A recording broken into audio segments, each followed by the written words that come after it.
ఎంత గొప్ప అద్భుతం ఉండదు, మహాద్భుతం ప్రియమైన వల్ల దేవుడు చేసే అద్భుతమైన పనులు మనకు అర్థం కావాలి. దేవుడు అంటే చాలా చులకనగా చూసుకుంటాం మనం. ఈ సిచ్యువేషన్ అంతా కూడా, ఇటువంటి మహాభాగ్యం అంతా కూడా ఈ మనకు ఎక్కడ కనపడుతుందండి? 2వ రాజుల గ్రంథం 7వ అధ్యాయంలో కనపడుతుంది. ఏమండి ఎంత గొప్ప వాక్యం అంటే, నిజంగా చెప్పాలి అంటే తినడానికి తిండి ఉండదండి, తినడానికి తిండి లేని పరిస్థితి, కరువు ప్రాంతంలో ఉన్నారు, ఇబ్బందికరమైన పరిస్థితుల్లో ఉన్నారు. అటువంటి పరిస్థితుల్లో ఏంటి ఎవరు వచ్చారంటే, అప్పుడు ఒకసారి ఆ మాటలు చెప్పుకుందాం. సిరియా రాజు అయిన బెన్హదదు తన సైన్యమంతటిని సమకూర్చుకుని వచ్చి సోమ్రోడ్ని ముట్టడి వేస్తారు. సోమ్రోడ్లో ఏముందంటే ప్రియమైన వాళ్ళ కరువు ఉంది. ప్రియమైన వాళ్ళ ఏంటి 15 నుండి కొట్టొచ్చండి. అర్థం చేసుకోండి ప్రియమైన వాళ్ళ, ప్రభుత్వం ప్రియమైన వాళ్ళ. ఏమండి నాకు అనారోగ్యం ఉందనుకోండి, లేకపోతే మీకు అనారోగ్యం ఉందనుకోండి, అనారోగ్యం ఉన్నవాడి దగ్గరికి ఆరోగ్యం ఉన్నవాడు వచ్చి కొడితే అతను బలవంతుడేనా? కాదు కదండి. పెద్దవాడు వచ్చి చిన్నపిల్లలు కొడేయడం అనుకోండి, ఆడు గొప్ప విజయశాలైనా? కాదు ప్రియమైన వాళ్ళు. ఏంటి ఆకలితో ఉన్నవాడి దగ్గరికి వచ్చి ఏంటి బెన్హదదు రాజు సోమ్రోడు ముట్టడి వేయడం న్యాయమేనా? న్యాయమని చెప్పండి. మన కరువులో కాటకాల్లో ఉన్నాం, మనం చాలా ఇబ్బందుల్లో ఉన్నాం, కరోనా వల్ల చాలా ఇబ్బందికరమైన పరిస్థితుల్లో ఉన్నాం, ఆకలితో ఉన్నాం. ఆకలితో ఉన్నవాడికి అన్నం పెట్టడం న్యాయమా? ఆ దగ్గర ఉన్నది లాక్కెట్టుకోవడం న్యాయమా? మనం పెట్టడమే న్యాయం, మనం కలిగింది పెట్టడమే న్యాయం. అది మానవ ధర్మం, దేవుడికి మనిషి పెట్టిన ధర్మం అది. కాబట్టి ప్రియమైన వాళ్ళ, ఈ యొక్క బెన్హదదు ఎప్పుడైతే యుద్ధం చేశాడో, సోమ్రోన్ అయితే ముట్టడి వేశాడో, ఏం అర్థం కాలేదండి రాజుకి. వెంటనే ప్రవక్త మాట్లాడుతున్నాడు. ప్రవక్త ఏమని మాట్లాడుతున్నాడంటే, ఒకసారి రాజు 2వ గ్రంథం 7వ అధ్యాయము మొదటి వచనాన్ని మనం చూడగలిగితే, అప్పుడు ఎలీషా రాజుతో ఇట్లాను, ఎవరి మాట వినాలంటే యెహోవా మాట ఆలకించుము, యెహోవా సెలవిచ్చినది ఏమనగా, రేపు ఈ వేళకు సోమ్రోను దూరమందు రూపాయి 1కి ఒక మానిక సన్నని పిండియు, రూపాయి 1కి 2 మానికల ఎవరును అమ్మబడును. అంటే ఇక్కడ చెప్పాలంటే పరిస్థితి ఎంత తీవ్రంగా ఉందో ప్రవక్త ద్వారా దేవుడు తెలియజేస్తుంది. కాబట్టి ప్రియమైన ఉన్నారు గమనించినట్లయితే, ఒక పక్కన కరువు, మరొక పక్క శత్రు సైన్యం ముట్టడి వేసింది. ఏం చేయాలో అర్థం కాని పరిస్థితి, రాజుకు అర్థం కావట్లేదు. ప్రవక్త ద్వారా దేవుడు తెలియజేశాడు.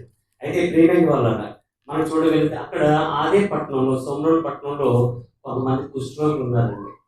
వాళ్ళు ఏమనుకున్నారో తెలుసండి, మనకు ఎలాగా అన్నం లేదు, ఊళ్ళోకి రానివ్వరు. లోకంలో ఒక సామెత ఉంది కదండి, అమ్మ పెట్టదంట, అడుక్కునవదంట. ఊళ్ళో వాళ్ళు పెట్టరు, అడుక్కుందామంటే రానివ్వరు. ఊరు ఏం చేస్తుంది, పొమ్మంటుంది, కాటికి రమ్మంటుందండి. ఒక పెద్ద సంగతి అండి, పెద్దవాళ్ళు బాగా మాట్లాడతారు. ఊరంట పొమ్మంటుందంట, కాటికి రమ్మంటుందంట. అంటే మరణాన్ని దగ్గర అయిపోతున్నారని అర్థం. అంటే ఇక్కడ నేను చనిపోతాం కదా, ఈ లోకంలో ఎక్కువ కాలం ఉన్నాము, ఎప్పటికప్పుడు చనిపోతుందని దాని అర్థం. అటువంటి సమయంలో ప్రియమైన వాళ్ళు వీళ్ళు తెగించారండి. వీళ్ళు తెగించి ఊళ్ళోకి వెళ్ళినా మనం రానివ్వరు, ఒకవేళ వచ్చినా రాళ్ళతో కూడా చంపేస్తారు. మరి మోసే ధర్మశాస్త్రం అదే కదా ఉంది. అయితే అది చచ్చి ఏదో సోమ్రోన్ పట్టణాన్ని అవతల ఉన్న బెన్హదదు సైన్యం ముట్టడేసింది కదా, ఆ దండులోకి వెళ్ళిపోతాం. వాళ్ళు చంపేసేటప్పుడు ఉరిశిక్ష వేసే ఖైదీకి నీ ఆకలి కోరిక ఏంటి అని అడుగుతారు కదా. బాబు నా ఆకలితో ఉన్నాము, కాస్త అన్నం పెట్టి చంపేయండి అని చెప్తామని నిర్ణయించుకున్నారంటే వెళ్ళారు. వెళ్ళిన తర్వాత ప్రియమైన వాళ్ళ అక్కడ జరిగిన పరిస్థితి ఏంటంటే, 8వ వచనం మనం చూడగలిగితే, 5వ వచనం చదువుతాం.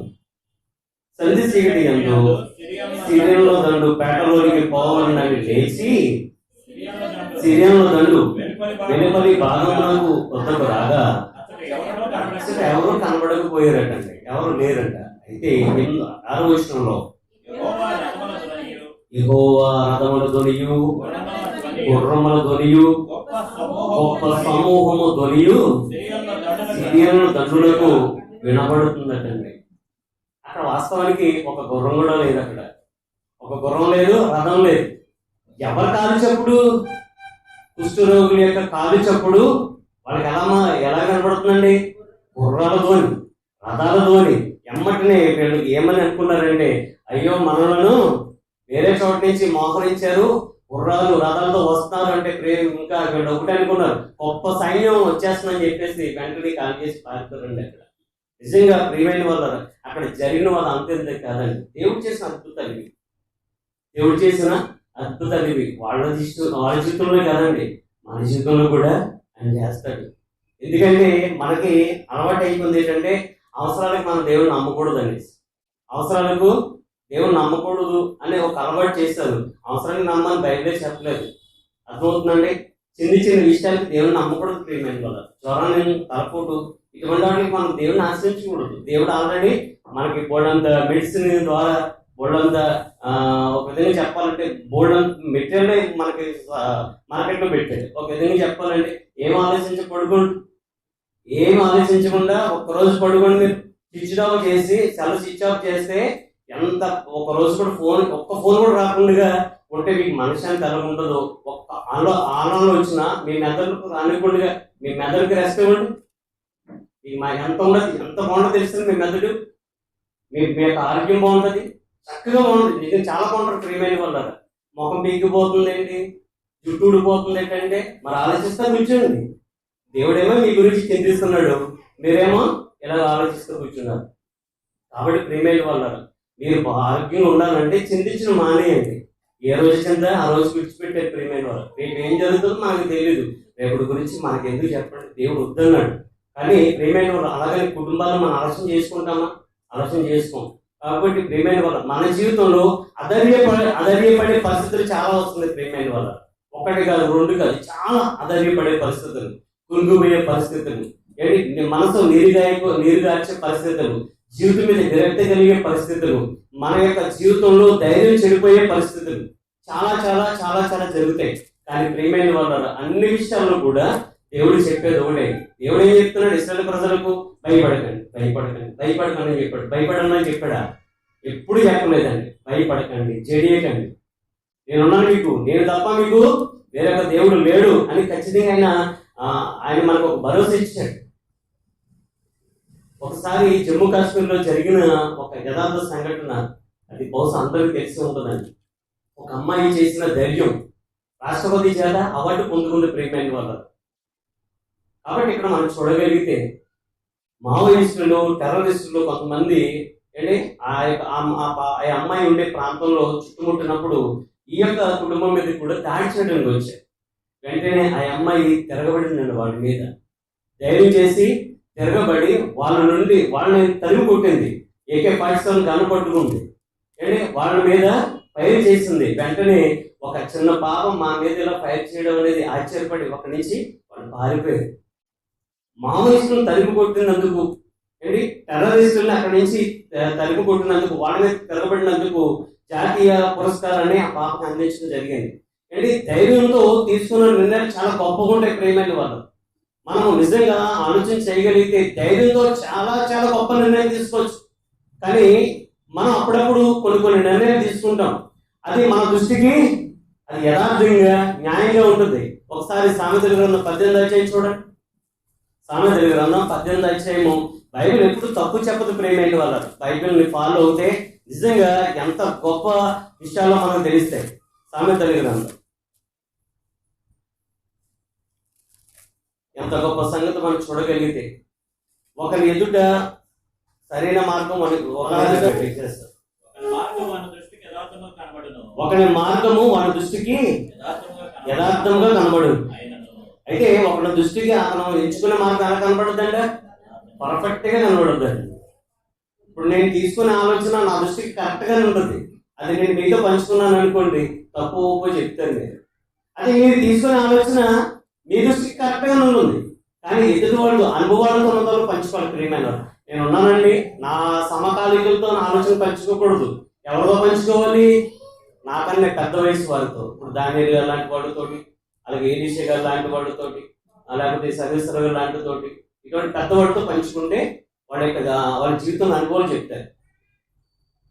కాబట్టి మీ సమకాలీకులు లాంటి వాళ్ళతో ఆలోచన తీసుకున్నారనుకోండి, మీలాంటి ఆలోచన చెప్తారు, మీలాంటి ఆలోచన వాళ్ళకు ఉంటాయి కదా, కాబట్టి అది కరెక్ట్గా.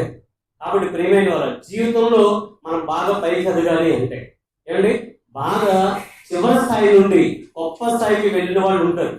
ఏంటి, చిన్న స్థాయి నుండి చాలా పేద స్థితి నుంచి గొప్ప స్థాయికి వెళ్ళిన వాళ్ళు ఉంటారు. గొప్ప స్థాయికి వెళ్ళాడు అంటే, చిన్న స్థాయి నుంచి గొప్ప స్థాయికి వెళ్ళాడు అంటే ప్రేమైన వాళ్ళ ఎన్ని ధైర్యమైన నిర్ణయాలు తీసుకున్నట్టు ఒకసారి ఆలోచించాడు. అలాగే మనం ఈ చిన్న స్థాయి నుండి అంటే పాపపు స్థితి నుండి పరలోక స్థితికి వెళ్ళాలి అంటే, ఈ యొక్క పాప బ్రతుకులో ఉన్న మనము క్రీస్తు రక్తం చేత కడగబడి క్రీస్తుని రక్షణకి అంగీకరించిన తర్వాత పరలోకానికి వెళ్ళడానికి మనం ప్రయత్నం చేస్తున్నాము, ప్రయాణంలో ఉన్నాం. పరదేశులుగా యాత్రులుగా మనం ప్రయాణం చేస్తున్నాము, మన గమ్యస్థానాన్ని చేరుకోవాలని ఆకృతి పడుతున్నాము, కళ్ళకు అంటున్నాము. అదే ప్రయత్నాలను ఇలాగ సమాజాలుగా కూడుకొని దేవుని సన్నిధిలో మనం ఆరాధించడానికి, ఆయన మాట వినడానికి, స్తుతి కొడుకుల ద్వారా, స్మారక కొడుకుల ద్వారా, పుట్టినరోజు బర్త్డే కొడుకుల ద్వారా, మహాసభల ద్వారా, బైబిల్ సెమినార్స్ ద్వారా పిల్లలైన వాళ్ళు ఏర్పరిచి దేవుని మాట వినిపించి ఎప్పటికప్పుడు ఆత్మను వాళ్ళు ఉన్న ఆత్మను నిరుత్సాహం పడకుండా ఎప్పటికప్పుడు జీవవాక్యాన్ని వాళ్ళ ఆత్మనికి పెడుతూ దేవుని యొక్క రాజ్యానికి వెళ్ళాలనే ప్రయాణంలో మనం ఉన్నప్పుడు ప్రేమైన వాళ్ళు మనం ఎటువంటి ధైర్యం కూడా నిర్ణయం తీసుకొని ఆలోచించేది. దేవుళ్ళు ఎదుగుతున్నప్పుడు అపవాది ఆటంకపరుస్తుండదు. దేవుళ్ళు మన ముందుకు నమ్మకంగా వెళుతున్నప్పుడు ఎన్నో ఆటంకాలు వస్తూ ఉంటాయి. అప్పుడు మనం ఏం చేయాలి? మనం దేవుని దగ్గరికి వెళ్ళాలి. ఎందుకంటే అనుభవశాలి ఏంటి, ప్రపంచంలో మనుషులందరూ కలిగించిన వాడు, ప్రపంచాలను కలిగించిన మహాజ్ఞానవంతుడు. ఆయన అడిగితే ఏం చెప్తాడంటే, ఆయన అడిగితే చెప్పవలసింది చెప్తాడు. ప్రియమైన వాళ్ళ సర్వసాధారణంగా మనము ఒక విషయంలో ఎదుటి ధైర్యం చెప్తాం. ఎప్పుడు ఎదుటి బాధ కలిగినప్పుడు ఏమంటాం? శ్రమ వచ్చినప్పుడు ఎదుటి శ్రమ వచ్చిందండి, ఉదాహరణకి నాకే శ్రమ వచ్చింది, నాకే బాధ కలిగింది, బాధలో ఉన్నాను నేను, మీరు వచ్చి ఏమని చెప్తారు? నాకు ఒక వచ్చిన చెప్పండి, ధైర్యంగా ఉండండి అని చెప్తారు. ఇంకేం చెప్తారు? నేను బాధలో ఉన్నానండి, శ్రమలో ఉన్నాను, శ్రమ దేనన్నా నాకు బాధ కలిగింది. అప్పుడు ఏం చెప్తారు? సామెతలో ఒక మంచి మాట ఉంది కదా, శ్రమ దేనన్నా నువ్వు కృంగిపోతే చెప్పాలి అందరూ. నేను శ్రమలో ఉన్నానండి, బాధలో ఉన్నాను, మీరు అందరూ నన్ను ఓదార్చడానికి వచ్చారు, ఏం చెప్తారు? చెప్పండి. ఇప్పుడు వచ్చిన చెప్పాను కదా, శ్రమదిన చెప్పండి, శ్రమదిన. మీరు నన్ను ఆదరిస్తున్నారండి, దేవుని మాట ఒక సహోదరుడిగా వచ్చి నన్ను ఆదరిస్తున్నారు. ఈ మాట చెప్పండి, శ్రమదినానా నువ్వు కృంగిపోతే నేను చేతకాడు అవుతాను అని మీరు చెప్పారు. అదే శ్రమ మీకు వచ్చింది. నేను శ్రమలో ఉన్నప్పుడు, బాధలో ఉన్నప్పుడు మీరు నన్ను దగ్గరకు వచ్చి నన్ను ధైర్యపరిచారు. శ్రమ దినానా ఎన్నెన్నో వాక్యాలు చెప్పారు కదా, మీరు ఎన్నెన్నో విషయాలు చెప్పారు కదా. మీరే ఇలాగ కృంగిపోతే, ఇలాగ బాధపడిపోతే ఏంటి, చాలాసార్లు మీరు కూడా జ్ఞాపం చేశారు కదా, శ్రమ దినాన్నా కృంగిపోతే నువ్వు శాతకాన్ని వాడవుతావు అంటే నీకు చెప్పేంతలో నువ్వు కాదనుకో. ఈ మాట కూడా వస్తుంది. అంటే పెద్దవాళ్ళతో మాట్లాడుతున్నాం, నీకు చెప్పేంతలో కాదు కానీ అని చెప్పి ఈ మాట చెప్తారండి. అదే శ్రమ మనకు వచ్చినప్పుడు మనం కూడా కృంగిపోతే బాధ అనేది ప్రేమ ద్వారా ఒకటి దేవుని వల్ల కలగాలి, రెండు మనకు మనమే బాధ చేసుకోవాలి. మీకు మీరు బాధ చేసుకుని ప్రేమైన వాళ్ళు అదే మీకు మీరు విమర్శించుకోండి, మీకు మీరు పరిశీలించుకోండి. బాగుంటుంది. ఆత్మీయమైన జీవితం చాలా బాగుంటుందండి. ధైర్యాల్లో ప్రియమైన వాళ్ళ చాలా కొన్ని ధైర్యాలకి కొన్ని ప్రే పదాలు జోడించి దానిలో ఉన్న పరమార్థాన్ని దేవుడు చెప్పాడు. ఆ మాట మనం చూడగలిగితే అసలు ధైర్యము ఇది క్రీస్తు కొరకు నీకు ఉందా అనే సబ్జెక్ట్ నేను ఎప్పుడూ ప్రిపేర్ చేసుకోవడం జరిగింది. ధైర్యము అనే ధైర్యం అనే పదం బైబిల్లో మనం మొదటి నుంచి కనబడుతుంది. ఆది కాండం నుండి ప్రాణాల వరకు కూడా కనబడుతుందండి. ధైర్యము అసలు క్రీస్తు కొరకు మనకు ఉందా? క్రీస్తు కొరకు నిజంగా మనము ధైర్యవంతులుగా ఉన్నామా లేదా అనే విషయాన్ని మనం గమనించాలి.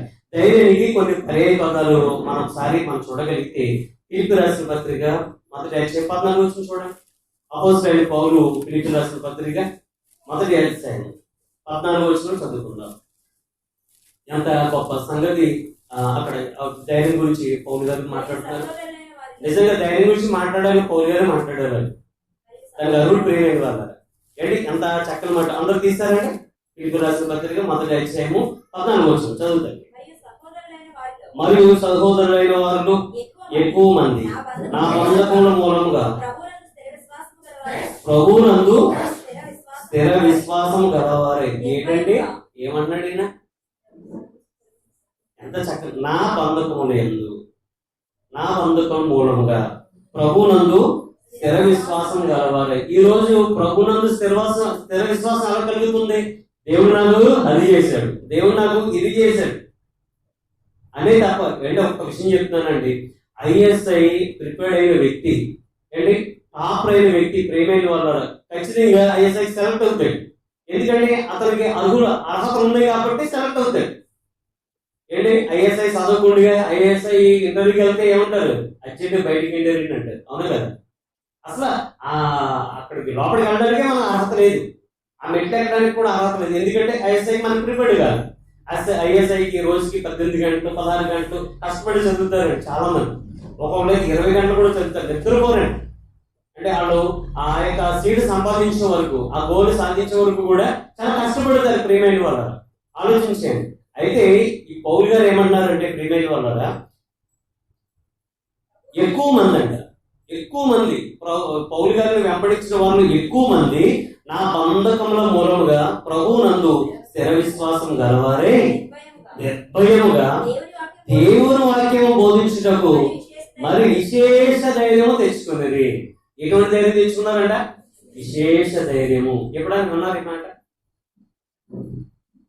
విశేష ధైర్యం అంట. అంటే విశేషం అంటే దాని పర్యాయ పదం ఏంటి? ఎక్కువ. అంటే ఎక్కువ ధైర్యము. దేవుని వాక్యం బోధించడానికి ఎటువంటి ధైర్యం తెచ్చుకున్నారంట? ఎక్కువ ధైర్యం, అంటే విశేష ధైర్యము తెచ్చుకున్నారంట. అదే పౌలు గారు 19 వచ్చిన కూడా మాట్లాడుతున్నాడు.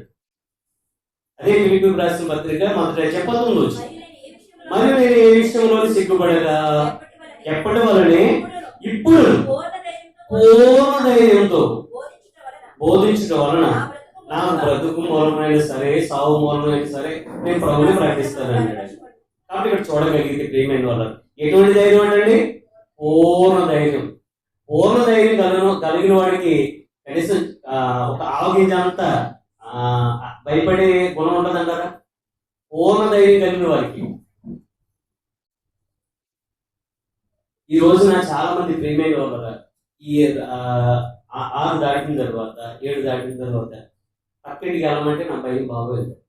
ఎందుకంటే ఒకే ఫ్లోర్ ఉంటారు, ఒకే అపార్ట్మెంట్ ఉంటారు. కింద ఫ్లాట్లోకి వెళ్ళి అమ్మాయి తీసుకురంటే అమ్మో నాకు భయం. ఏంటి, కిందకి వెళ్ళితేనే భయమా? ఆ భయం ఎందుకు వచ్చింది వాళ్ళకి? ఎందుకు కలిగింది వీళ్ళకి?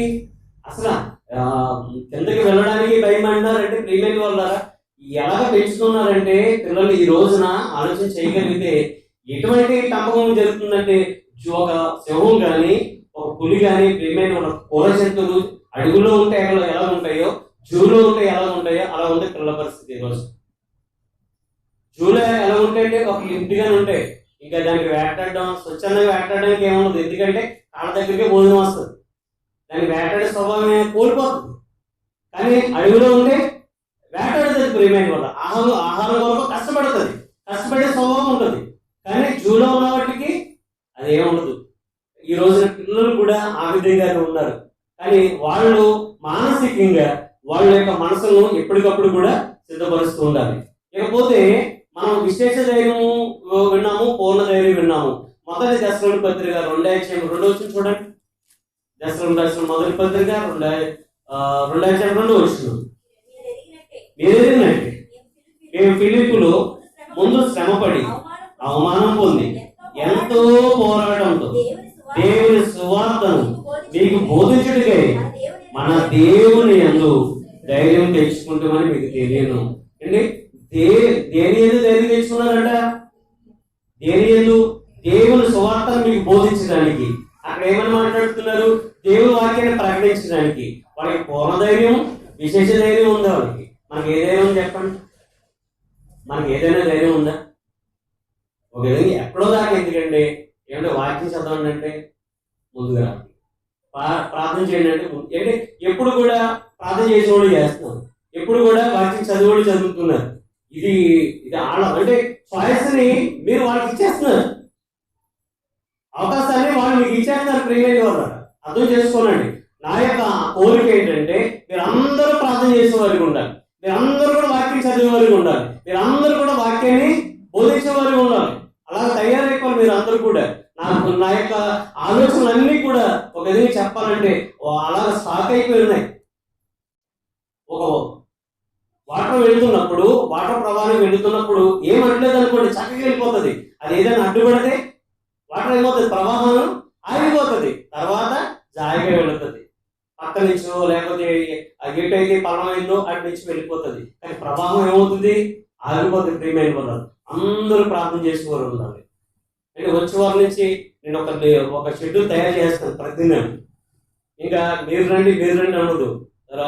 ఎవరంటే ఇస్రాయేల్ గారికి ఇచ్చే షెడ్యూల్ ఇస్రాయేల్ గారికి, దానియేలు గారికి ఇచ్చే షెడ్యూల్ దానియేలు గారికి ఇచ్చేస్తాను. మనం ఊళ్ళో నుంచి ప్రార్థన చేయాలని చేయండి. ఇంకా ప్రార్థన చేసుకుంటారు కదా, చిన్న మొక్క ప్రార్థన చేయండి. కాన్ఫ్లిక్ట్ గురించి ప్రార్థన చేయాలంటే ఎక్కువ ఏం చేయను. అసలు వచ్చి ప్రభు మీ బిడ్డ ఎవరు కాన్ఫ్లిక్ట్ ఇచ్చారు, దీవించండి అని చిన్న ప్రార్థన చేసి వెళ్ళిపోవచ్చుగా. ముందుకండి, దేవుని కొరకు అడుగు ముందుకు వేయండి. అంటే ధైర్యం సరిపోతాను కదా, నాకు తెలియక అడుగుతాను. ఇక్కడే మనకు ధైర్యం లేనప్పుడు బయట ఏం చెప్తాను చెప్పండి. దేవుని మాటలు కాకుండా లోకపరమైన మాటలు మాట్లాడాలంటే మనిషి నిలబెట్టి మనం మాట్లాడుతాం. ఎదురువాడు మాట్లాడకుండా గొప్ప తిప్పుకోకుండా మనం మాట్లాడతాం, ఎదురువాడు అవకాశం ఇవ్వకుండా. మరి దేవుడు మనకి ఎందుకు నోరు రావట్లేదు చెప్పండి. దావీదు గారు ప్రార్థన చేసి ఒక మాట అంటారు, ప్రభువా నా నోరు నీ స్తుతిని పంచినట్టు దయచేసి నా పెదవులను తెరువు అంటాడు. 50:15 కీర్తనలో. దయచేసి నా నోరు తెరువు ప్రభువా, నీ స్తుతిని ప్రచురపరచాలి. ఏంటి మన యొక్క జీవితానికి ప్రేమైన వల్ల ప్రారంభం ఉన్నట్టుగా అలా ఉండకూడదు. ప్రతిరోజు డెవలప్ అవ్వాలి. ఎందుకంటే వయసు పెరుగుతుంది, సంవత్సరాలు గతిస్తున్నాయి, మన మరణ దినం సమీపం అయిపోతుంది. ఎక్కువ కాలం మనం బ్రతికే కొద్ది కాలం అయినా సరే దేవుని కొరకు మనం బ్రతకాలి.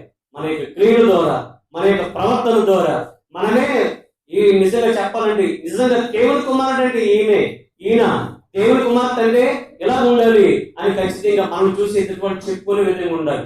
ఏమైనా ఆలోచించండి, ఏది శాశ్వతంగా ఏది మనం వెంట రాదు, కానీ దేవుని కొరకు మనం చేస్తున్న పనులే మనం వెంట వస్తాయి ప్రేమైన వల్ల. ఇకపోతే 1 తిమోతి పత్రిక 3:13 చూడగలిగితే అక్కడ బహుధైర్యం గురించి పౌలు గారు మాట్లాడుతున్నారు. ఈ విషయాలన్నీ కూడా పౌలు గారు మాట్లాడుతున్నారు. ఆ విషయాన్ని గమనించాలి. 1 తిమోతి పత్రిక 3:13 పరిచారకులయ్యుండి ఆ పనిని బాగుగా నెరవేర్చిన వారు మంచి పదవిని సంపాదించుకొని క్రీస్తు యేసు నందలి విశ్వాసమందు బహుధైర్యము కలవారందరూ. మంచి పదవి అంటే దాని అర్థం ఏంటండి? మంచి పదవి అంటే ప్రెసిడెంటా? ఇప్పుడు ప్రెసిడెంట్ ఎలక్షన్ జరుగుతున్న పంచాయతీ ఎలక్షన్ అవి కాదు. మంచి పదవి అంటే దేవుడు ఇచ్చే యోగ్యత ప్రేమైన వల్ల. దాని పదవి అంటే యోగ్యతకు మరుణ పదే పదం పదవి అని అర్థం. ఇది ఒక బాధ్యత మనకి దేవుడు ఇచ్చిన మహాభాగ్యం ప్రేమైన వల్ల. ఏంటి దేవుడు ఒక ప్రార్థన చేయండి అంటే ఒక మహాభాగ్యం ఎంచుకోండి. వాక్యం చదవండి అంటే ఒక భాగ్యం ఎంచుకోండి. ఏంటి దేవుని కొరకు నేను పాట పడుతాను, నేను వాక్యం చదువుతానని మీరు మమ్మల్ని అడగాలి ప్రేమైన వల్ల. అటువంటి అవకాశం మీరు నాకు ఎందుకు ఇవ్వట్లేదు? ఆలోచించండి. స్త్రీల కొడుకు జరుగుతుంది. స్త్రీల కొడుకులో ఇంతమంది స్త్రీలు అంటే ఒక 10 నిమిషాలు దేవుని గురించి చెప్పడానికి మనం ఎందుకు రాలేకపోతున్నాం? ధైర్యం చెప్పడం చెప్పడం. ఆలోచించండి ప్రేమైన వల్ల. అలాగే హెబ్రీయులకు రాసిన పత్రిక 6:17 ధైర్యాల గురించి కేవలం కొన్ని విషయాలు మీకు తెలియజేస్తున్నాను. హెబ్రీయులకు రాసిన పత్రిక 6:17 ఓర్పుతో సహించి ఆ వాగ్దాన ఫలం పొందాను. ఆఖరి 2 లైన్స్ చదవాలని కోరుతున్నాను. ఆఖరి 2 లైన్స్ చదవాలి.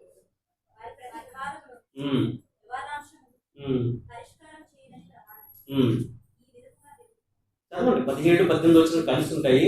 ఆఖరి 2 లైన్స్ చదవండి.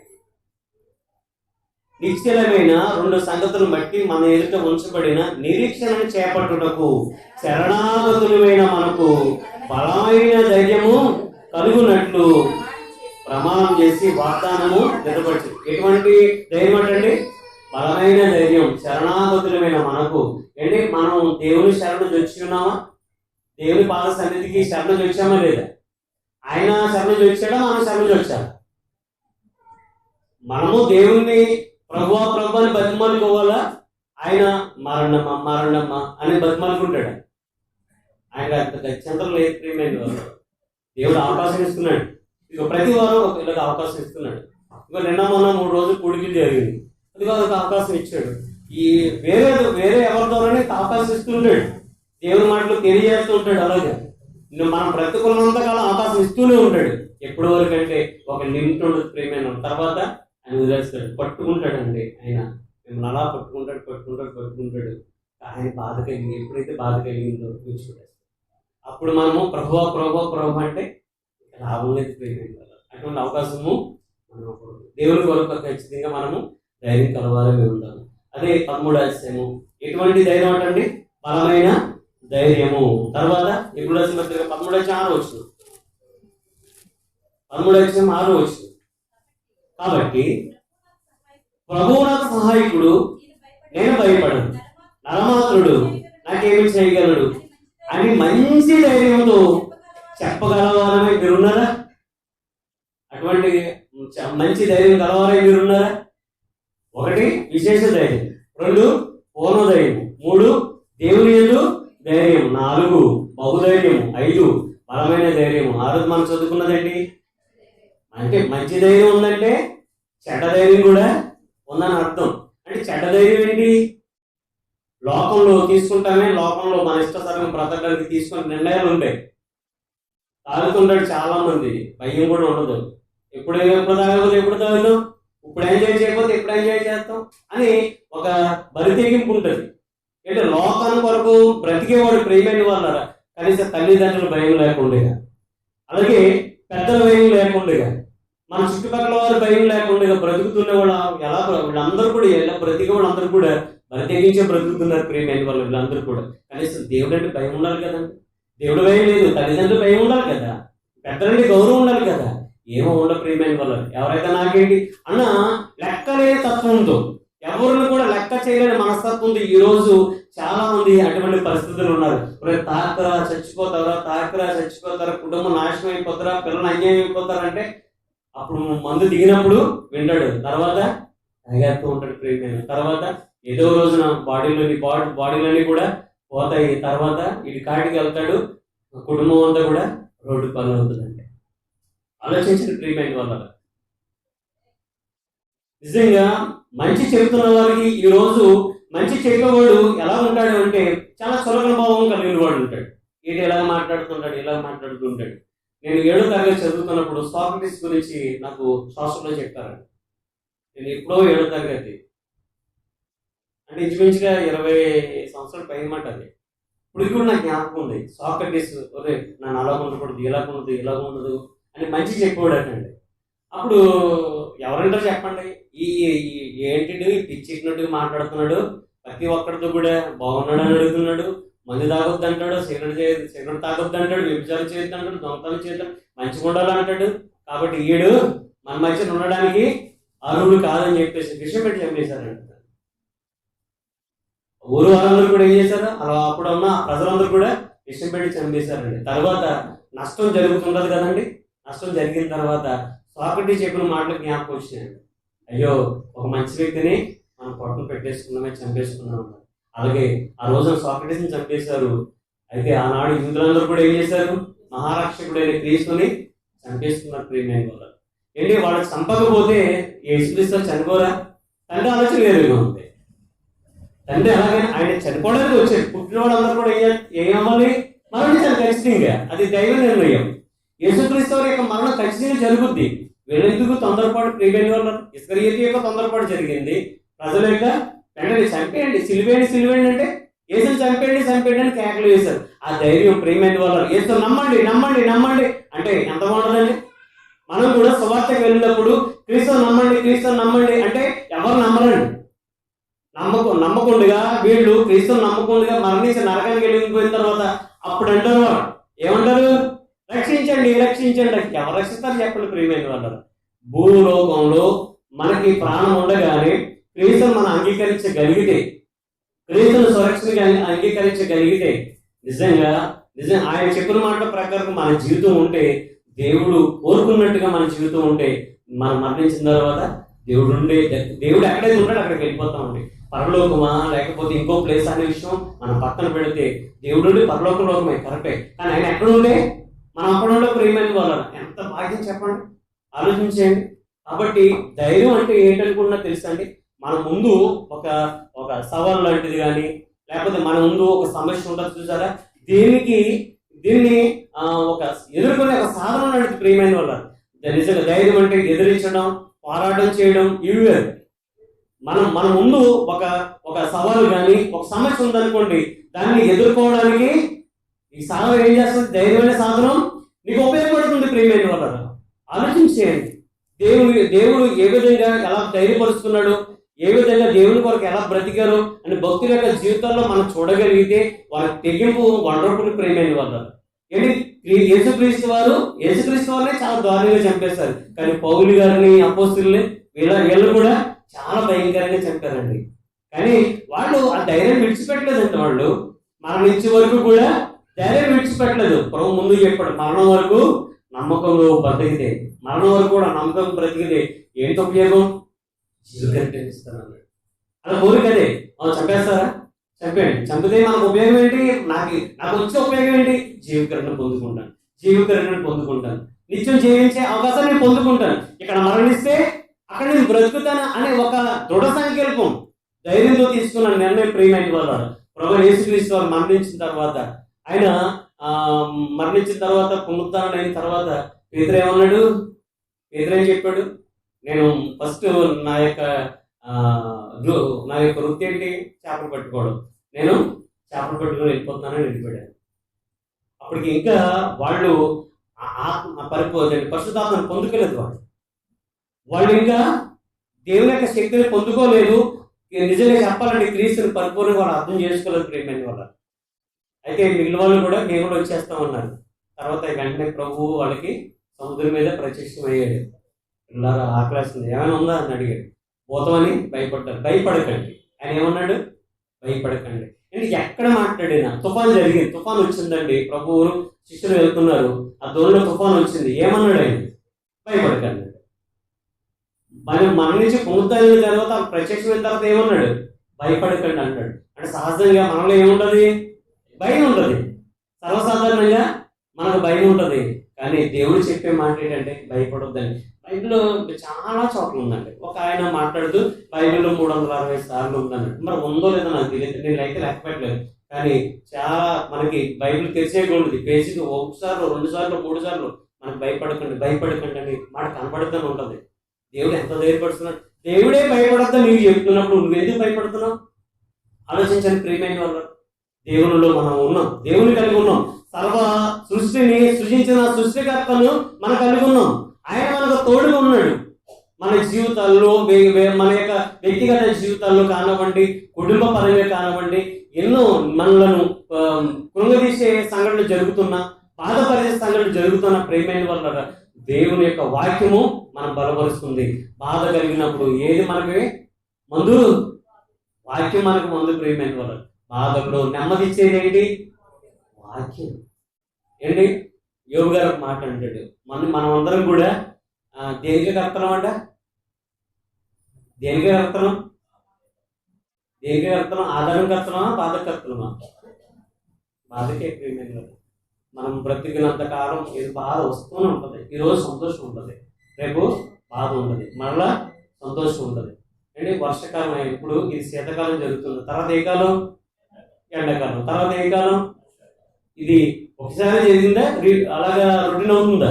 మన జీవితంలో ఎన్ని వర్షాకాలం చూసామంటే, ఉదాహరణకి ఒక వ్యక్తి 30 సంవత్సరాలు అనుకోండి, 30 వర్షాకాలంలో చూశాడు ఆయన, 30 వేసవకాలంలో చూశాడు ఆయన, 30 శీతాకాలంలో చూశాడు ఆయన. నీకు ఎన్ని సంవత్సరాలు ఉన్నాయో అన్ని శీతాకాలంలో, అన్ని వర్షాకాలంలో, అన్ని వేసవకాలంలో చూస్తూనే ఉన్నావు. అది రొటీన్ గా జరుగుతూ ఉంది. అలాగే నీ జీవితంలో కష్టము నష్టము, బాధ సంతోషము, ఏంటి సుఖము సౌఖ్యం, ఇవన్నీ కూడా ఒకటే వెనకాల ఒకటి వస్తున్నాయి. అందుకని ప్రసంగి అంటాడు, ఈ యొక్క చక్రాలు లాంటివి అంటండి. ఇవి 2 బతుకు చక్రాలు లాంటివి అనమాట. జరుగుతుంది. 2 కష్టము సుఖం 2 సమానంగా రావాలి. స్వీకరించాలి వాటిని మనల్ని. అంటే సంతోషంలో ఎలా ఉన్నావో దుఃఖంలో కూడా అదే మనస్తత్వం కలిగి ఉండాలి. కాబట్టి ప్రియమైన ఆలోచించేయండి. మనము ప్రతిసారి కూడా కృంగిపోతున్న పరిస్థితులు ఉంటాయి, లేకుండా ఉండవు. ఏంటి బాధ లేని వాళ్ళు ఎవరున్నారు చెప్పండి? నాకు బాధలు లేవు అన్నవాళ్ళు చేసి జీవించండి. బంపర్ గిఫ్ట్ ఇస్తాను నేను. నాకు బాధలు లేవు అన్నవాళ్ళు, బాధ లేని సమస్యలు ఎవ్వరు లేరండి, అందరికి ఉన్నాయి, నాతో సహా అందరికి ఉన్నాయి. ఆలోచించేయండి. అవన్నీ కూడా మనము దేవుని ముందు దేవునికి అప్పగించండి. దేవుడే వాడిని చూసుకుంటాడు. అవి తీరుస్తాడని మాత్రం ఆయన నమ్మకండి. ప్రేమైన వాళ్ళు నా బాధను తొలగించేవాడు దేవుడు అని విశ్వసించండి, కానీ నా బాధను తీరుస్తాడు అని మాత్రం నమ్మకండి. ప్రభు నా బాధను తీరిస్తేనే నమ్ముతాను అని మాత్రం ఆయన దగ్గర రాకండి. ఇది కండిషన్ మాత్రం ఒకటి. దేవునికి కండిషన్ పెట్టడానికి మన ఎట్టి పరిస్థితుల్లో కూడా మనకి హక్కు లేదు. ఒక విధంగా చెప్పాలంటే దేవుని అడిగే అర్హత మనకు లేదనుకోవాలంతే, కానీ రిక్వెస్ట్ చేసుకోవాలి. ఒక వాలంటీర్ దగ్గరికి, లేకపోతే కార్పొరేటర్ దగ్గరికి, ఒక ఎమ్మెల్యే దగ్గరికి 10 సార్లు తిరుగుదామని చెప్పండి. ఎందుకని? మన పని అయ్యే వరకు సార్ ప్లీజ్ సార్ బతిమాలుకుంటారు. ఎందుకు చెయ్యో? ఓట్లేసాను కదా అంటే ఆయన ఏమంటాడు, నీకు డబ్బులు ఇచ్చాను కదండి. ఓట్లేసాను కదా నీకంటే ఆయన ఏమంటాడు, నీకు డబ్బులు ఇచ్చాను కదా, నీకు మందుబాటు ఇచ్చాను కదా అంటాడు. అడగడానికి సరిపోం ప్రియమైన వాళ్ళ. అందుకని ఓటకు అమ్ముకోవద్దని చెప్తున్నారు, ఆలోచించేయండి. కాబట్టి మనము ముందున్న యొక్క సవాళ్ళను, మనకున్న సమస్యలను ఎదుర్కోవడానికి దేవుడిచ్చే సాధనమే ఈ ధైర్యం. కాబట్టి ప్రియమైన వాళ్ళ, ముందున్న జీవితాలు ఏంటి, మన ముందు బ్రతికిన పితరుల యొక్క జీవితాలలోకి మనం తొంగి చూస్తే వాళ్ళ యొక్క బ్రతికిన తీరు చాలా అద్భుతంగా ఉంటుంది ప్రియమైన వాళ్ళ.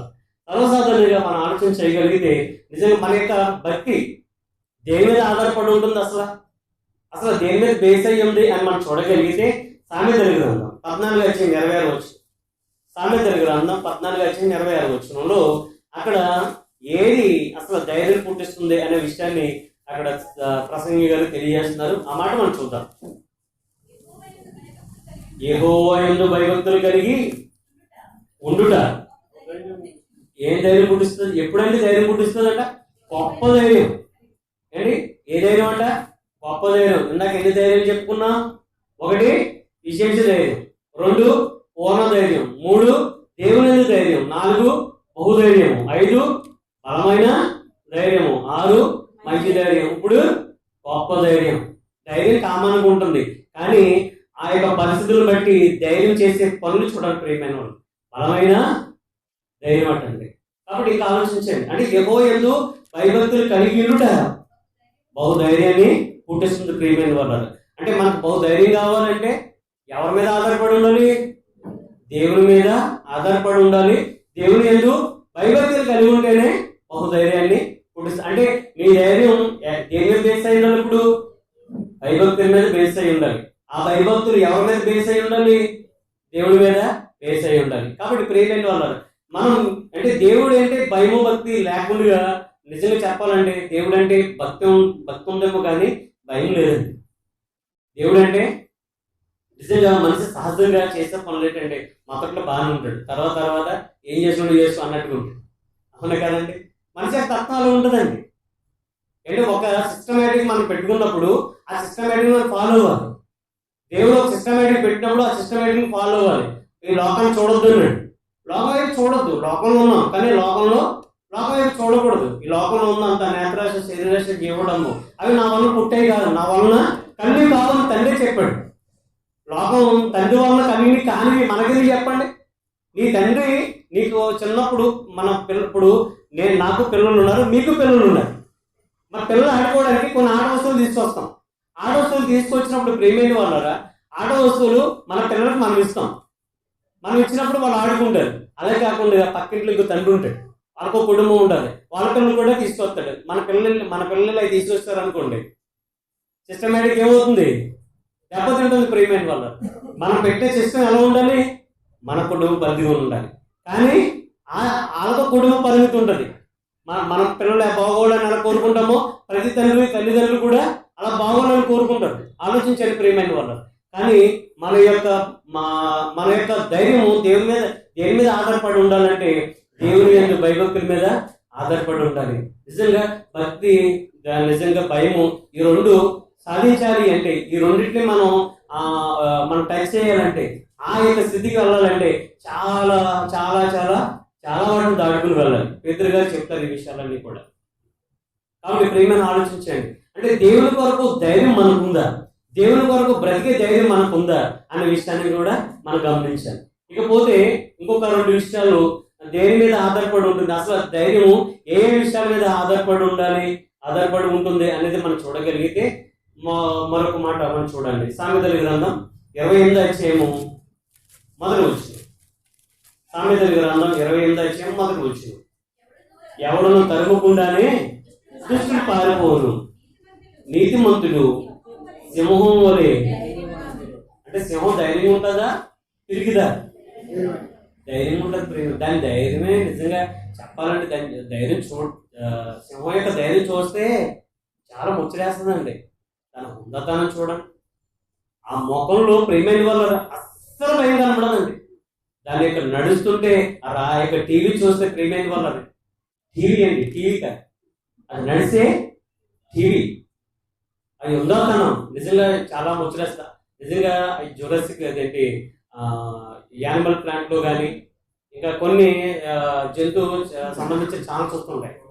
జిరాఫ్ ఏంటి ఇంకో ఛానల్, చాలా డిస్కవరీ ఛానల్, ఇవన్నీ కూడా చూడగలిగితే ఆ సింహం వేటాడే విధానం ఏమంటే అది నడిచే తీరు, అది గర్జించే ఆ యొక్క పరిస్థితి చూడగలిగితే నిజంగా అలాగే బ్రతకాలనిపిస్తుంది. నీతిమంతులు ఎలా ఉంటారంట?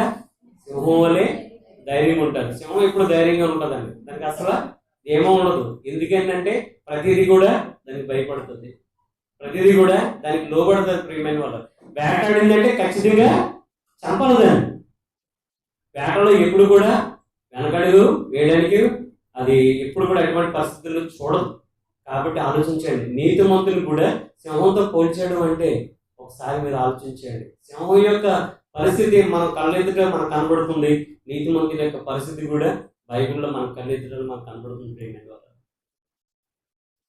నీతిమంతులు ఏంటి, ఈ లోకంలో ఆపదలు వచ్చినా ఎటువంటి బాధలు వచ్చినా ప్రేమైన వల్ల వాళ్ళు చెడియరండి. ఎందుకు చెప్పమంటారా? నాకు దేవుడు ఉన్నాడు, నీతికి ఆధారభూతుడైన దేవుడు ఉన్నాడు, నా నీతికి ఆధారం నీవే అంటాడు దావీదు గారు. అందుకనే దావీదు గారి గురించి మనం చెప్పుకున్నామంటే, నీతిమంతుడి గురించి మనం చెప్పుకున్నామంటే, నీతిమంతుడైన నీతికి ఆధారభూతుడైన దేవుణ్ణి వాళ్ళు కలిగి ఉన్నారు. ప్రియమైన వాళ్ళు దేవుడి మీద పరిపూర్ణంగా ఆధారపడిన వాడు ఈ లోకంలో దేని మీద కూడా ఆధారపడ్డు. ఎవరైతే చెప్పినా నమ్మరు. ప్రియమైన వాళ్ళు దేవుని నమ్మిన ప్రారంభ దినాల్లో అందరికీ కూడా మనకి ఆటంకాలు వస్తుంటాయి. ఏంటి బొట్టు తీసేసావు, ఏంటి నువ్వు అలా చేసావు, ఇలా చేసావు, చాలా అంటుంటారు కదండి. ఎందుకంటే ఎక్కువగా బైబిల్కి సంబంధించినవి కాకుండా సిద్ధాంతాల పరమైన రీతిలో ఈరోజు బాధ ముందుకెళ్ళిపోయింది. దేవుడు ఎప్పుడైనా సరే బొట్టు తీసుకుని రా అని అన్నాడా? ఎక్కడన్నా ఒక రిఫరెన్స్ ఉందండి? లేదు. ఆలోచించండి ప్రియమైన వాళ్ళు. లోకపరమైన రీతిలో రెండు విషయాలు బైబిల్కి విరుద్ధమైన సిద్ధాంతాలు ఇప్పటికీ కూడా చాలా ప్రభావితంగా క్రైస్తవంలో తన ప్రభావం చూపిస్తున్నాయి. ఎంతవరకు ఉన్నాయంటే ఆకాశాన్ని టచ్ చేసి అంత అంత అంత ఎత్తులు ఉన్నాయి ఆ యొక్క రెండు సిద్ధాంతాలు. ఒకటి, బాప్తిజం పొందినామంటే ఏం మార్చాలట? పేరు మార్చేయాలి. రెండు, స్త్రీలైన వారు బొట్టు తీసేయాలి, ఏమీ పెట్టుకోకూడదు, కానీ మేకప్ బాగా వేసుకోవాలి. ఎవరు బోధించేవారు? ఎవరు? స్త్రీలు కానీ పురుషులు కానీ. అండి టీవీలో చూడండి, నిజంగా రక్షణ టీవీ చూడడం మానేశానండి. శుభవార్త ఛానల్, ఈ ఛానల్స్ అన్ని చూడడం మానేశాను. ఎందుకు చెప్పమంటారా? ఏంటి చెవులకి ఏముండవు, ముక్కుకి ఏముండదు, అన్నీ ఉండదు, మొఖానికి మేకప్ వేసుకోమన్నాడు దేవుడు. చెప్పండి ప్రియమైన వాళ్ళ. ఏంటి ఎన్ని నగలు పెట్టుకున్నా ప్రియమైన వాళ్ళ దేవుడిచ్చే ఒక ఆభరణం ఉంది స్త్రీలకి, అందరికీ కూడా, పురుషులకు కానీ స్త్రీలకు కానీ దేవుడిచ్చే ఒక ఆభరణం ఉంది. అది కానీ ధరించకపోతే 7 వారాలు ఏంటి 70 వారాలు, ఎన్ని వారాలు నగలు పెట్టుకున్నా అందం ఉండదు. అదేంటది? ఏంటి? చిరునవ్వు అండి. మొక్కల్లో చిరునవ్వు లేకపోతే అందం లేదు ప్రియమైన వాళ్ళు. అప్పుడప్పుడు మనము బయట చూస్తూ ఉంటాం, యాడ్ చూస్తూ ఉంటాం. సినిమా తారులు ఏంటి ఈ యొక్క ఆభరణాల గురించిన యొక్క యాడ్ చేస్తూ ఉంటారు. అది చూడండి, ఆవిడ నవ్వుతూ ఉంటుంది, చిరునవ్వు నవ్వుతూ ఉంటుంది. ఆ చూడగానే ఎవరి కూడా చూడడానికి ఉంటుంది. అదే ఏడుతో ముఖం పెట్టుకుంది అనుకోండి, ఎవరు చూస్తారు? ఆలోచించండి. నిజంగా ప్రతి ఒక్కరికి కూడా మీరు ఎన్ని ఆభరణాలు పెట్టుకున్నా చిరునవ్వు అంత అందం రాదు ప్రియమైన వాళ్ళు. ఆలోచించండి, నవ్వుతా పలకరించండి. సీరియస్గా మాట్లాడడం కన్నా నవ్వుతా పలకరించండి. ఎంత కోపంలో ఉన్నా ఐస్కాన్ అయిపోయింది అంటారు కదా. నిజంగా మనిషి ప్రశాంతతగా ఉండాలి అంటే, అంత కోపంగా ఉన్న వ్యక్తి కూడా వెంటనే కూల్ అవ్వాలంటే అతను సీరియస్గా ఎదుటి వాళ్ళు సీరియస్గా మాట్లాడమండి. మాట్లాడిన తర్వాత మీరు చిరునవ్వుతో మాట్లాడండి. భర్త పనిచేసి ఇంటికి వస్తాడు, పనిచేసి ఇంటికి వచ్చిన తర్వాత ఒక చిరునవ్వుతో మీరు పక్కన పలకరించారు, తన కష్టాన్ని కూడా మర్చిపోతారు. ప్రేమించండి వాళ్ళు, ఆలోచించండి. ఆ చిరునవ్వు పలకరించే అటువంటి అవకాశం కూడా చాలా మందికి లేదు ప్రేమించండి వాళ్ళు, ఆలోచించేయండి. కాబట్టి ఇక్కడ మనం గమనించినట్లయితే క్రీస్తు నందు నీకున్న విశ్వాసంలో ధైర్యం, అటువంటి విషయంలో నువ్వు ధైర్యంగా ఉన్నావా లేదా ఒకసారి గమనించాలి. కాబట్టి ఆఖరిగా మనం ముగింపులోకి వచ్చినట్లయితే దేవుని కొరకు బ్రతికిన వాళ్ళు మీకు కొన్ని విషయాలు నేను రిఫరెన్స్ చెప్తాను, రాసుకోనండి. దేవుని కొరకు బ్రతికిన వాళ్ళు ఉన్నారు, మనందరం తెలుసు. ఒక దానియేలు గారు ఉన్నారు ప్రేమైన వాళ్ళు. దానియేలు గారు రాజు యొక్క శాస్త్రాన్ని తిరస్కరించాడని, ధిక్కరించాడని, ఎదిరించాడనేసి ఏ గృహలో గెంటేశారు? సింహపు గృహలో గెంటేశారండి.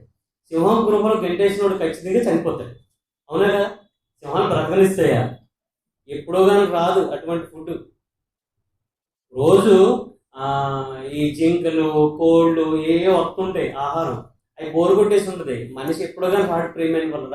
మంచి ఫుడ్ వచ్చిందిరా ఈరోజు స్పెషల్ ఫుడ్ అనుకుంటే, మన అప్పుడప్పుడు మనం ఫంక్షన్ చేసుకున్నప్పుడు ఎటువంటి ఫుడ్ పెడితే స్పెషల్ ఫుడ్ పెడతాం, రోజు తినే ఫుడ్ పెడతామా? లేదే, స్పెషల్ ఫుడ్ అనమాట. సూపర్, ఈరోజు మంచి ఫుడ్ దొరికింది నాకు అనుకొని పండగ చేసుకుంటాం కదా చెప్పాలంటే.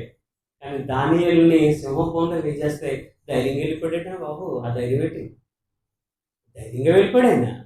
సింహభవనంలో అవంతా గెంటారా ఆయన, కానీ వెళ్ళిపోయాడు. వీళ్ళకి గెంటినా సరే అతను ఇష్టపూర్వకంగానే వెళ్ళాడు ప్రేమైన వాళ్ళ. వెళ్ళిన తర్వాత అక్కడ జరిగిన పరిస్థితి అంతా కూడా బైబిల్లో రాయబడి ఉంది. మరి శద్రకు, మేషకు, అబేద్నెగో ఇదే, ఆయనైతే సింహ గృహంలోకి వెళ్ళాడు, ఈయనైతే మండుతున్న అగ్నిగుండంలోకి వెళ్ళిపోయాడు. వాళ్ళ ధైర్యం చూడండి, వాళ్ళు మాట్లాడుతున్న తీరు చూడగలిగితే దానియేలు గ్రంథం 3:17 చూడండి. ఒళ్ళు పులకరించే మాట ప్రియమైన వాళ్ళ, నిజంగా ధైర్యం కలిగించే మాట. దానియేలు గ్రంథం 3:17 మనం చాలాసార్లు చదువుకున్నాం, అయినా ఒకసారి మనము జ్ఞాపకం చేసుకున్నాం. మేము సేవించుతున్న దేవుడు మండుచున్న వేడిమి గల ఈ అగ్ని గుండంలో నుండి మమ్మల్ని తప్పించి రక్షించుటకు సమర్థుడు. వాళ్ళు నిజంగా ధైర్యంలో తీసుకున్న నిర్ణయం అంటే అది. రాజా నువ్వు ప్రతి మొక్కమాట మేము మొక్క అన్నాడు. ఒక రాజు మాటను తిరస్కరించిన వాళ్ళు ఏంటి, దేవుని మీద ఆధారపడి ప్రియమైన వాళ్ళ, దేవుడే మాకు దిక్కు, దేవుడే మాకు శరణ్యం. వాళ్ళు బానిసలుగా ఉన్నారు ప్రియమైన వాళ్ళ. వాళ్ళు ఎలా ఉన్నారు? బానిసలుగా ఉన్నారు. ఎవరు బానిసత్వంలో ఉన్నారు? నెబుకద్నెజర్ కాలంలో ఉన్నారు. తర్వాత బెల్షాజర్, వీళ్ళ యొక్క బానిసత్వంలో ఉన్నారు. ఇంచుమించుగా 70 సంవత్సరాల బానిసత్వంలోకి వెళ్ళిపోయారు. ఎందుకంటే దేవుని మీద తిరుగుబాటు చేశారు. అవిధేయులు ఇశ్రాయేలు ఉన్నారు కాబట్టి అప్పగించేశారు దేవుడు. వారు బానిసత్వంలో ఉన్నవారు నిజంగా ఎదిరించి మాట్లాడడం అంటే, నిజంగా దేవుని కొరకు ఎదిరించి మాట్లాడడం అంటే గొప్పది. నీతిమంతులు ఎటువంటి ధైర్యం కలిగి ఉంటారు? సింహం వల్లే ధైర్యం కలిగి ఉంటారు. ఇదండి సింహం లాంటి ధైర్యం ఇదే. ఏమన్నది? మేము సేవించుచున్న దేవుడు మండుచున్న వేడిమి గల ఈ అగ్ని గుండంలో నుండే కాకుండా దేవునిలో నుండైనా మమ్మల్ని తప్పించడానికి సమర్థుడు. మళ్ళీ ఏమన్నారంటే, మరి నీ వయసులో పడకుండా ఆయన మమ్మల్ని రక్షించును. ఒకవేళ రక్షించకపోయినా పర్లేదు, ఆయన మమ్మల్ని రక్షిస్తాడు. రక్షించకపోయినా పర్లేదు, కానీ రాజా నువ్వు నిలబెట్టిన ప్రతిమకు మేము మొక్కమన్నారు. ఇదండి సింహం లాంటి ధైర్యం. అర్థమవుతుందండి? వెనకడిగి మాట తప్పరు, మనం తిప్పరంటే నీతిమంతులే. రాజకీయ నాయకులు అది సెట్ అవుతుంది ప్రియమైన వాళ్ళ. మాట తప్పడు, మనం తిప్పడం అనే మాట రాజకీయ నాయకులు సెట్ అవుతుంది, కానీ అది ఒక నీతిమంతులే సెట్ అవుతుంది ప్రియమైన వాళ్ళు. ఆలోచించేయండి. శద్రకు, మేషకు, అబేద్నెగో సింహం లాంటి ధైర్యంతో మాట్లాడుతున్నారు. ఆ మొక్కల్లో ప్రియమైన వాళ్ళ ఒక నిజంగా చెప్పాలని మాట్లాడుతున్నప్పుడు ఈ వీడియో క్లిప్పింగ్స్ ఉన్నాయి. ఇవి మామూలుగా ఈ లోకంలో ఉన్న నటులు నటించారు. నటులు నటిస్తేనే చాలా ఆశ్చర్యం గురవుతున్నాం. అది నిజంగా ఆ దృశ్యాన్ని మన కళ్ళలో చూస్తుంటే ఎంత బాగుంది ప్రియమైన వాళ్ళు. అలాగే బ్రతకాలండి దేవుని కొరకు. అటువంటి ధైర్యం కలిగిన వారమే మనం ఉండాలి. గమనించాలి ప్రియమైన వాళ్ళు. దానియేలు కూడా సింహగృహంలోకి వెళ్ళిపోయాడు అంటే ప్రియమైన వాళ్ళు ఆలోచించేయండి. ఆ ధైర్యం ఏంటండి? చావుకు వెనకాడలేదండి వాళ్ళు. చనిపోతే మరుక్షణం దేవుడితో మేము బ్రతుకుతామనే ఒక విశ్వాసం వాళ్ళు కలిగి ఉన్నారు. దేవుడు వాళ్ళకి బాగా అర్థమయ్యాడండి. దేవుడు ఎంత బాగా అర్థమయ్యాడు అంటే, నిజంగా చెప్పాలి అంటే, మనం 20 సంవత్సరాలు భార్యతో కాపురం చేసిన, లేకపోతే 30 సంవత్సరాలు భర్తతో కాపురం చేసిన భార్యాభర్తలు ఒకరికొకరు అర్థం కాదు, కానీ ప్రేమైన వాళ్ళు వీళ్ళు బ్రతికిన కొద్ది దినాలైనా సరే దేవుని కొరకు బ్రతికారు. దేవుడు బాగా అర్థమయ్యాడు వీళ్ళకి, దేవుడు బాగా అర్థమయ్యాడు. దేవుడి యొక్క గొప్పతనం ఏంటో వీళ్ళకి తెలుసు. దేవుడు ఎటువంటి మనస్తత్వం కలిగిన వాడో వీళ్ళకి తెలుసు. దేవుడు కోపం కలిగిన వాడా, ప్రేమ కలిగిన వాడా, లేకపోతే ఆయన కోపం ఎటువంటి రియాక్షన్ ఇస్తాడు, ప్రేమ కలిగితే ఏ విధంగా మనల్ని చూడగలుగుతాడు, దేవుడు బాగా అర్థం చేసుకున్నాడు. మనం ఎప్పుడైనా అర్థం చేసుకున్నాం దేవుడు? ఏదన్నా మనకు నష్టం జరిగింది అనుకోండి, మొట్టమొదట దేవుడు అనేమాట, దేవుడు నాకు ఏం చేయడాడంట? అయ్యా అనొచ్చన్నమాట. దేవుడే నీకు అన్యాయం చేస్తే నీకు న్యాయం ఎవరు చేస్తారు? నీకు న్యాయం దిక్కెవరు? దేవుడే ప్రియమైన వారు. మరొకటి బాప్తిస్మిచ్చే యోహాను, మన అందరికి తెలుసు. బాప్తిస్మిచ్చే యోహాను కూడా నీతి కొరకు చనిపోయాడండి. ఏ రోజు చేసిన తప్పులు పని ఖండించాడండి. నిజంగా నేను అయితే బాప్తిస్మిచ్చే యోహాను యాక్సెప్ట్ చేస్తాను. నేను ఒక 2 సంవత్సరాల క్రితం బాప్తిస్మిచ్చే యోహాను గురించి మాట్లాడుతూ, ఇతను చేయకూడదు ఈ పని, చాలా తప్పు చేయడు, రాజు దగ్గరికి వెళ్ళడం తప్పు అన్నాడు. నీతిమంతుడు తప్పు జరుగుతున్నప్పుడు ఖండించే హక్కు ఉందా లేదా? ఖచ్చితంగా ఉన్న ప్రియమైన వల్ల. నిజంగా బాప్తిస్మిచ్చే యోహాను చేసిన పని తప్పు అని ఒకటి చెప్పానండి. గత 4 సంవత్సరాల క్రితం ఆల్రెడీ ఒక లెసన్ ఉంది దీని మీద. అతను ఎక్స్ట్రా చేయడాన్ని కొన్ని కామెంట్ చేశారు అతని మీద. మన దగ్గర కాదు, ఆల్రెడీ ఎప్పుడో జరిగింది ఇది. అతను ఎక్స్ట్రా చేయలేదండి, యథార్థంగా చేశాడు ప్రియమైన వల్ల. ఒకవేళ బాప్తిస్మిచ్చే యోహాను ఎక్స్ట్రా చేసినాడు అనుకుందాం, ఓకే. యేసుక్రీస్తు వారు ఏ రోజుతో ఏమన్నాడు? అది ఒక రాజుతో ఒక మాట మాట్లాడు, వెళ్ళి అని అక్కదో, అదే కూడా ఎక్స్ట్రా కదండి. ఇది ఎక్స్ట్రా అంటే అదే కూడా ఎక్స్ట్రా కదా, అవునా కదా? చెప్పాలి వెళ్ళి అని అక్కదో చెప్పమని ఒక రాజుతోటి. ఎవరు? ప్రభువు యేసుక్రీస్తు వారు. మరి ఆయన వచ్చిన పని ఏంటి? పాపను రక్షించడానికి. ఆయన వచ్చిన పని ఏంటి? పాపను రక్షించడానికి, నశించడానికి, ఎదిగి రక్షించడానికి, పాపాలు తీసేయడానికి. మరి ఈ పని మీద కదా రావాలైనా, మరి అదెందుకు చెప్పాడైనా? ఆలోచించాలి ప్రియమైన వాళ్ళు. కాబట్టి ఈయన చేసిన పని 100% కరెక్ట్. నీతిమంతుడు తప్పును సహించడు ప్రియమైన వాళ్ళు. నీతిమంతుడు తప్పు సహించడు, తప్పుని ఖండిస్తాడు. నీతిమంతుడు ఎంత గొప్పగా ఖండిస్తాడండి ప్రియమైన వాళ్ళ. ఇంత మనం చదువుకున్నాం కదా, ఎటువంటి ధైర్యం కలిగిన వాళ్ళట? సింహం వంటి ధైర్యం. సింహం జడుతుందా? జడదు. సింహంతో ఎందుకు పోల్చాడండి నీతిమంతుడిని? సారి మీరు ఆలోచించండి. నీతిమంతుడిని సింహంతో ఎందుకు పోల్చాడు అంటే, ఎట్టి పరిస్థితుల్లో కనీసం ఒక 1% కానీ ఆపగింజ లాంటి అటువంటి పరిస్థితి కానీ ప్రియమైన వాళ్ళ ఎట్టి పరిస్థితుల్లో వెనకడుగు వేయడం కానీ, భయపడడం కానీ, చెంకడం కానీ, బెదరడం కానీ కనబడదు. ఆలోచించేయండి. కాబట్టి మనం చూడగలిగితే పేతురు యోహాను గారు వీళ్ళు కూడా ఏమన్నారంటే ప్రియమైన వాళ్ళ, అపోస్తలుల గారు 4 అపోస్తలుల కార్యములు 4 వాళ్ళు అంటున్న మాట 19 వచ్చింది, 18-19 చదువుతాం. అప్పుడు వారు ఎవరు పిలిపించారంటే పేతురును యోహాను గారు పిలిపించి, మీరు యేసు నామమును బట్టి ఎంత మాత్రం మాట్లాడకూడదు, బోధించకూడదని ఒక ఆజ్ఞాపించారంట. పేతురు గారు ఏమన్నాడు తెలుసా అండి? పేతురు యోహాను ఇద్దరు కూడా సారీ సార్, మనమైతే సారీ సార్, ప్లీజ్ సార్, ఇంకెప్పుడు కూడా ఇటువంటి పొరపాటు జరగకుండా చూసుకుంటాం సార్, వదిలేండి సార్ అంటాం. వాళ్ళు అలా కాదండి, విన్నారు వాళ్ళు అలాగా. అయితే మీరు చెప్పారు కదా, మీరు మాకు ఆజ్ఞాపించారు వాళ్ళు, కానీ వీళ్ళు ఏమంటున్నారంటే 19 వచ్చినాం. అందుకు పేతురును యోహాను వారు చూసి, దేవుని మాట వినుడా అంటే మీ మాట వినుడా, దేవుని దృష్టి న్యాయం ఒకసారి ఆలోచి. అంటే ఎదురు చెప్తున్నారా సలహా చెప్తున్నారా? సలహా చెప్తున్నారా? సలహే. ఆలోచించుకోండి అంటున్నాడు. ఒకసారి ఆలోచించుకోండి. ఏమని? దేవుని మాట వినుడు కంటే మీ మాట వినుడుగా దేవుని దృష్టి న్యాయమా? మీరే చెప్పండి. వాళ్ళు ఏమన్నారు? యేసు నామమును బట్టి మీరు మాట్లాడకూడదు, జాగ్రత్త. ఆల్రెడీ అప్పటికే కొట్టేశారండి, చాలా గాయాలు అయిపోయి చాలా హింసించేశారు. అయితే మరొకసారి మీకు చెప్తున్నాను, ఇదిగో ఇప్పుడు చెప్తున్నాను, యేసు నామమును బట్టి మీరు బోధించకూడదు, అలా మాట్లాడకూడదు అని ఆజ్ఞాపిస్తే వాళ్ళు ఒప్పుకోలేదు ప్రియమైన వాళ్ళు. వాళ్ళు ఏమన్నారు తెలుసా? మీ కన్నులారా మేము కన్నవాటిని విన్నవాటిని చెప్పగా ఉండలేమని వారికి ఉత్తరం ఇచ్చారు. పద్ధతులు ఇచ్చి మీరు చెప్పింది మేము చెయ్యం, మేము కన్న వాటిని విన్న వాటిని, మేము చూసిన వాటిని మేము విన్న వాటిని ఖచ్చితంగా మేము చెప్తామనేసి వెళ్ళిపోయారటండి. వెళ్ళిపోయిన తర్వాత 31వ వచనంలో అక్కడ జరిగిన పరిస్థితి వాళ్ళ ధైర్యం చూడండి. వారు ప్రార్థన చేయగానే వారు కూడి ఉన్న చోటు కంపించాను. అప్పుడు వారందరూ పరిశుద్ధాత్మతో నిండిన వారై దేవుని వాక్యమును ధైర్యంగా బోధించారటండి. ధైర్యంగా బోధించారటండి. దేవుని వాక్యం చెప్పడానికి, దేవుని గురించి చెప్పడానికి మనకు ధైర్యం లేదా? చెప్పండి ప్రియమైన వాళ్ళు. అంతెందుకంటే బైబిల్ చదవండి చదవట్లేదు మనం. బైబిల్ చదవండి చదివించడానికి 2 అధ్యాయాలు ఇస్తాను, 10 ప్రశ్నలు ఇస్తాను, ఆ విధంగా చదువుతారంటే ఎంతో మంది ఇటువంటి సద్భాగ్యాన్ని వాళ్ళు వినియోగించుకున్నారు. మీ కొరకు నేను ప్రారంభించాను ఆ పని.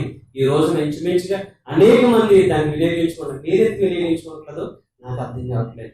నా కోసం చదవకండి, బైబిల్ దేవుని కోసం చదవండి, మీకోసం చదవండి.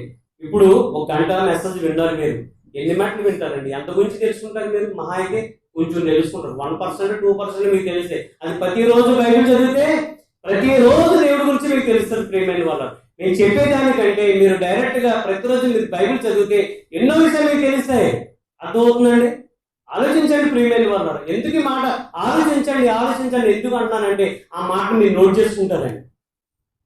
ఆఖరిగా నేను చెప్పేది ఒకటే, అపోస్తలుడైన పౌలు కూడా ధైర్యంగా బ్రతికారు. వాళ్ళ యొక్క నిర్ణయాలు చాలా గొప్పవి. ఆఖరిగా ఒక మాట మనం చూసుకొని మనం వచ్చాం. ఎప్పుడు రాసిన పత్రిక 4 వచ్చాయి.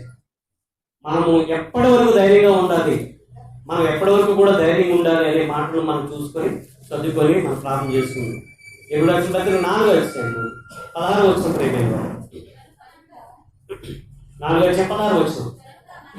మనము కనికరింపబడి సంయోచితమైన సహాయం కొరకు కృప పొందినట్లు ధైర్యముతో కృపాసనం వద్దకు చేరుదము. ఎక్కడుందండి ఇది?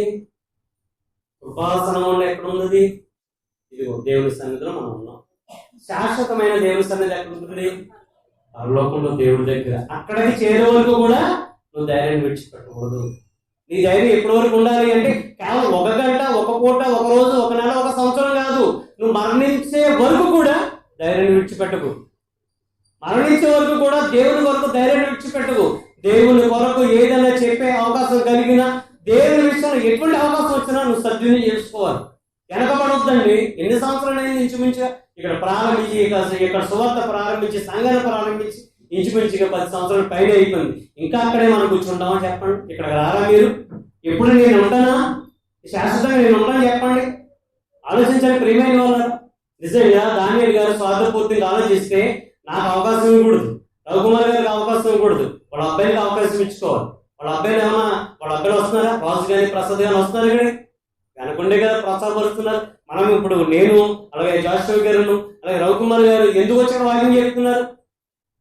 ఆయనకి నా పిల్లలే అని ఇక్కడ ఉండాలి అనే ఆలోచన ఆయనకు ఉంటే మనకి అవకాశం దక్కుద్దో చెప్పండి? ఉండదు. కాబట్టి ఆలోచించండి. ఇటువంటి సదవకాశాన్ని మనం కల్పిస్తున్నప్పుడు మనం సద్వినియోగం చేసుకోవాలి కదా. ఈయన గొప్పగా అనేది గొప్పగా నేను చెప్పట్లేదు, వాస్తవాన్ని చెప్తున్నాను ప్రియమైన వాళ్ళ. ఎప్పుడు నేను ఇక్కడే ఉంటానా? నీ శాశ్వతంగా నేను ఉంటానా? రవికుమార్ గారు ఉంటారా? జాషువా గారు ఉంటారా? ఎవరు ఉండవు. ఏదో ఒక రోజున మేము కూడా మరణించాలి. తర్వాత ఎవరి బాధ్యతలు? మీరే తీసుకోవాలి బాధ్యతలు. ఈ క్రీస్తు వచ్చే వరకు కూడా ఈ పరిచయను నమ్మకంగా కొనసాగించేవారు. నా కొడుకు నడిపిస్తాడా? లేదా రాజుగారు అబ్బాయి నడిపిస్తారా? మీకు లేదా బాధ్యత? ఆలోచించాలి ప్రియమైన వాళ్ళ. దేవుని పని అంటే మనం సమయానికి ముందుగానే ఉండాలి. వచ్చి ప్రార్థన చేసుకోండి, వాక్యం చదువుకోండి. ఒక టైం ఎందుకు పెట్టుకున్నామంటే సమకూడటానికి, అంతే తప్ప ఇది పర్మనెంట్ కాదు ప్రియమైన వాళ్ళ. మన శాశ్వతంగా ఉండవు. ఆలోచించండి. దేవుని సన్నిధి అనేటప్పటికి బయట సంఘాల్లో, వాక్యం తెలియని సంఘాల్లో, సత్యం తెలియని సంఘాల్లో ప్రియమైన గంట ముందే వచ్చి మాకు నుంచి ప్రార్థన చేసుకుంటుంటారు. కొంతమంది ప్రార్థన చేసుకుంటూ ఉంటారు, కొంతమంది వాక్యం చదువుకుంటూ ఉంటారు. మనము అటువంటి అలవాటు ఎందుకు చేసుకోవట్లేదు? ఆలోచించేయండి. సమయానికి కంటే ముందుకు వచ్చి దేవుని యొక్క మాటలు వినడమే కాకుండా వ్యక్తిగత మీరు బైబిల్ చదువుకోండి, చెప్పిన మాటలను ధ్యానించుకోండి, చర్చించుకోండి. ప్రతి ఒక్కళ్ళు కూడా ప్రియమైన బాధ చేసేవారిగా ఉండాలి, మా ఆత్మను రక్షించేవారుగా ఉండాలి, గొప్ప స్థితిలో ఉండాలి. నేను కోరుకున్నది అదే ప్రియమైన వాళ్ళు. ఎప్పుడు అక్కడ కూర్చొని ఇవన్నీ వెళ్ళిపోవడం కాదు. మీరు ఇక్కడ నేను ఎలాగైతే నిలబడి వాక్యం చెప్తున్నానో, రవికుమార్ గారు ఎలాగైతే వాక్యం చెప్తున్నారో, అలాగే జాషువా కిరణ్ గారు ఎలాగైతే వాక్యం చెప్తున్నారో మీరు కూడా అలాగ బోధించేవారై ఉండాలి. ఇలాగ ఎవరైనా చెప్తారో చెప్పండి. ఏ సంఘాల్లో ఇటువంటి ఆలోచన ఉండదా? పాస్టర్ తర్వాత ఆస్తిక వారసులైన వాళ్ళ పిల్లల వారసులైనట్టే వాళ్ళ పిల్లలే సంఘంలో ఎవరు కూడా అవకాశం లేదు. ఏంటి ప్రతి ఒక్కరిని కూడా మీరు ఈ పని చేయండి అనే బాధ్యత అప్పగిస్తున్నప్పుడు దాన్ని మనం సద్వినియోగం చేసుకొని వద్దే చెప్పండి. ఏంటి అలాగే చేసుకోవట్లేదంటే మనము తిరిగి పొందలుగా మిగిలిపోయామనుకోండి. తిరిగి పొందలకి పరలోక రాజ్యంలో అవకాశం ఉంటుందా? తిరిగి పొందలకి పరలోకంలో అవకాశం ఉంటుందా? చెప్పాలి. మాట్లాడలేదు మీరు ఈ మాటకి, అంటే ధైర్యంగా చెప్పట్లేదు ఈ మాట. తిరిగి వారికి పరలోకంలో అవకాశం లేదు. కాబట్టి మన తిరిగి వారిగా కాదు, నీతిమంతుల వలె, సింహం వలె నీతిమంతులుగా ధైర్యంగా ఉన్నాం. పరలోకం వెళ్ళే వరకు కూడా ఆ ధైర్యాన్ని దేవుళ్ళు మనం విడిచిపెట్టదు. ప్రార్థన చేసుకుంటాం.